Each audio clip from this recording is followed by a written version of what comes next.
David Occupinti, back to David Occupinti, who will be part of the band that's going to be playing in the afternoon, also bought me one of my favorite books ever called The Poetics of Music, and it's by Igor Stravinsky, the great, the one and only Igor Stravinsky. This book is a series of speeches that Stravinsky gave at Harvard back in the 40s. The translation is pretty wacky because he was a Russian. He gave the speeches in French, and of course I'm reading an English translation, so it's really, the words are all kind of that big, but what he says is amazing. And, excuse me, I'm gonna unleash a few of these.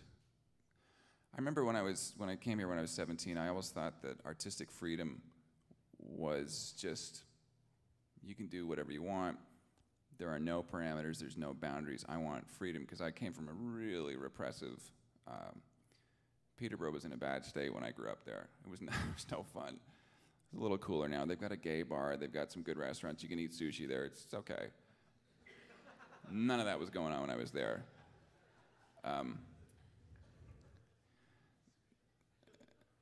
So anyway, when I first read this quote, as a young kind of budding man, I didn't get it. In fact, I strongly disagreed with it. Now I totally get it. See what you think of this.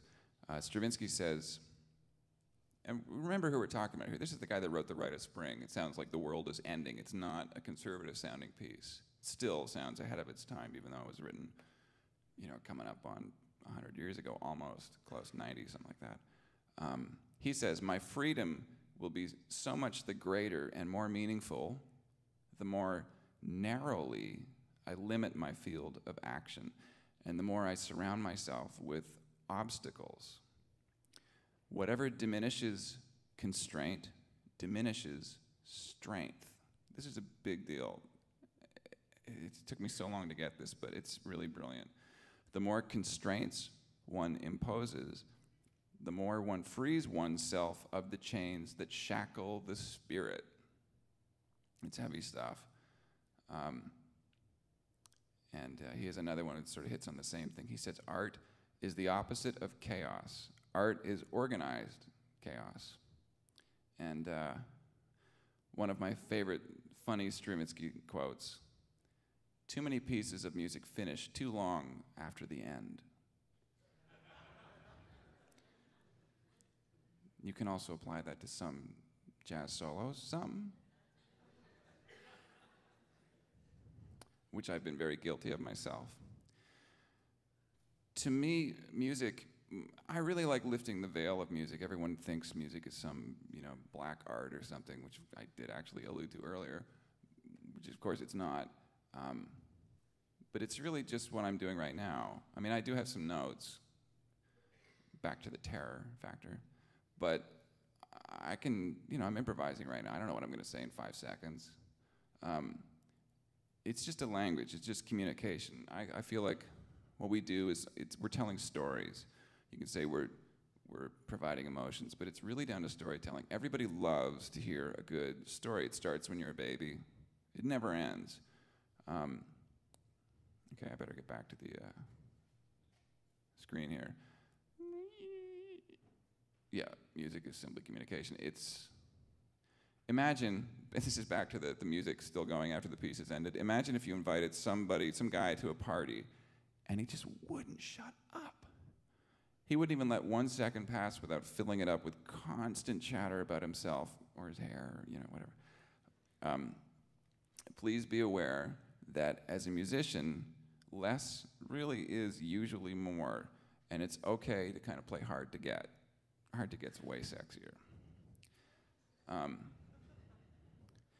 I also love this Miles Davis quote that takes down all the hipsters in one shot. You can tell, I'm going to swear right now, okay, just a little warning. You can tell, it's Miles, I'm just quoting Miles. You can tell whether a person plays or not by the way he carries the instrument, whether it means something to him or not. Then the way they talk and act. If they act too hip, they can't play shit. Embrace this is me now rambling, pontificating, embrace, as I clearly have, your musical geekness. The geek factor. Embrace the inner weirdo. Be sensitive and try to learn to listen, and listen deeply. Not just hearing it, but really listening to it. Here, as students, this is the time to really open up your ears and your mind, and soak in as much as you can, learn as much as you can, because you will reference everything you've done in your life up until now, and what you're currently being taught by this truly immensely talented faculty for the rest of your life. This is your reserve tank, and you're going to draw on it forever. Something that kind of works for me, and I know it sounds a little weird, but learning to listen like you're inside of the person talking or the person playing their instrument. It's almost like, I'm not at all saying I'm psychic, but just try it on one time. Just see what that feels like. It's an interesting exercise. Learn to trust the quiet little feelings you have about what might be possible. There's another great quote I like. What does it say? There's great wonderment in not knowing what is possible. The more attention you pay to these weird little kind of voices and feelings, I feel like the better things get for you. I mean, you're already doing it by having the chutzpah to enroll in a college to study music. What is music? Can anyone in this room tell me what music is? I don't know what it is.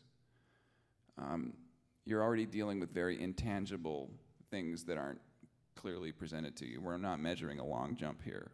We're talking about inner expression and telling your own story. We have an idea what music is and how it affects people, but because you've already spent your money enrolling in a college music program, you're already a complete freak. So trust your feelings, young Skywalker. It's all very Star Wars, like it or not. It really is.